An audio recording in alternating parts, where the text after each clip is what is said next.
The government's decision to file a memorial before an international court to back up its claim to territories in the West PHL Sea has the full support of former National Security Advisor Jose Almonte. According to Almonte, it is the best avenue to resolve the dispute.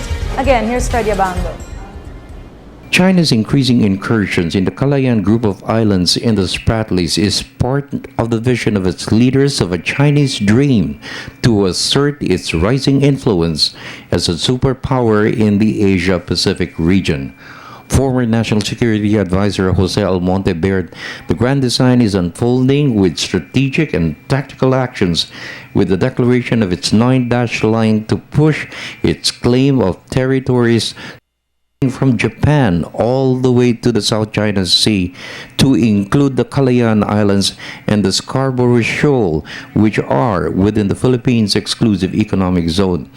It also covers territories claimed by Taiwan, Malaysia, and Brunei. This is what we have to understand, that in this Chinese dream, the South China Sea is an integral part of that dream. That's the bottom line. Now, what does this mean? It means that not merely because, and this is what is known by the public, that they are trying to protect their so-called slopes, air, sea, land, lines of communication, the resources, marine resources of the South China Sea, or the hydrocarbons under the seabed. Those are only part of their interests in the South China Sea. Now, according to my friends who are expert in nuclear submarine warfare, the plan of the Chinese in this Chinese dream is to use the South China Sea as a platform for a second strike capacity. Almonte stressed the Philippines' course of action to contest China's incursion by filing a memorial to back its claim is the best avenue to resolve the dispute. China refused to participate in the arbitration process. Instead, it continues to engage its tactics to intimidate Filipino fishermen inside Philippine territory.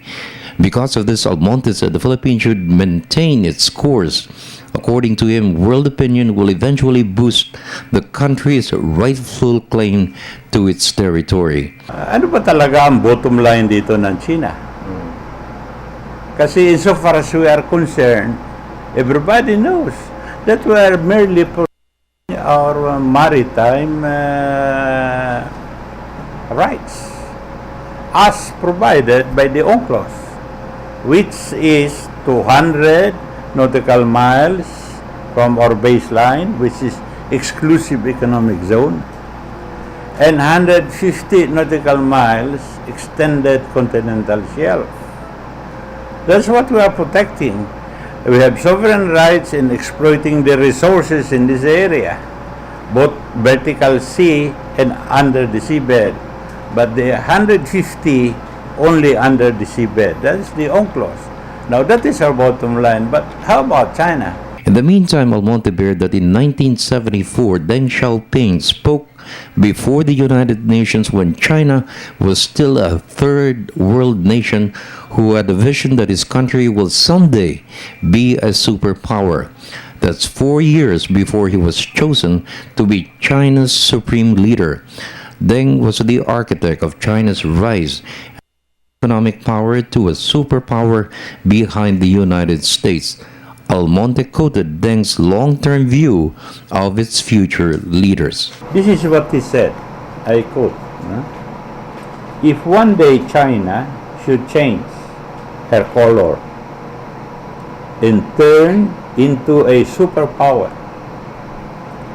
if she too should play the tyrant in the world and everywhere subject others to her bullying, which we are suffering now, aggression, which is we are also feeling, and exploitation, the people of the world should identify her as social imperialist, expose it, oppose it, and work together with the Chinese people to overthrow it. The it refers to the Chinese leadership. Okay? Uncle. All right. Ano ba ang ibig sabihin nito? You know, Deng Xiaoping, 4 years before he started the reform that made China what is now, already anticipated that China will be a superpower. For the People's Television Network, this is Freddie Abando reporting.